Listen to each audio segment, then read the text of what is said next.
जाजपुर जिला दशरथपुर ब्लॉक अकरपड़ा पंचायत स्थित श्रीधरपुर छकरे एक विरल प्रजातिर पक्षी उद्धार होईछि। ग्रामवासी एहाकु प्रभु विष्णुंक वाहन गरुड़ पक्षी भाबी पूजा अर्चना आरंभ कर देथिले।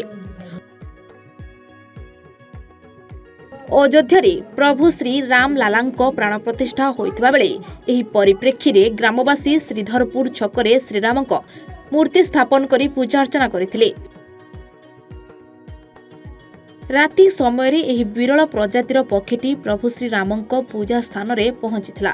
ग्रामवासी एही पक्षीटी को धरी श्रीरामंक पूजा स्थान रे रखी पूजा अर्चना करथिले। एही विरल पक्षी को देखिबा पई प्रबल भीड़ जमिथिबा बेले बाहरु मध्य लोकमान आसी ए पक्षी को देखिथिले। उद्धारकारी माने खबर देबा परे जाजपुर वन विभाग टीम घटनास्थल रे पहुंची पक्षी को उद्धार करथिले। हाँ मो ना सत्यरंजन परिडा। काली रामंकर अयोध्या रे प्राण प्रतिष्ठा हला। सेही परिप्रेक्षी रे आमे अकरपड़ा ग्राम पंचायत श्रीधरपुर स्थित कलिग्राम पीठ रे पूजा अर्चना भव्य आयोजन करथिलु।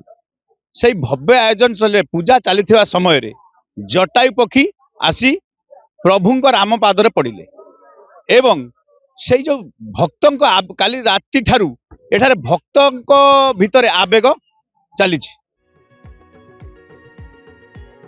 जाजपुर चित्तरंजन मल्लिक रिपोर्ट ए1 ओडिशा।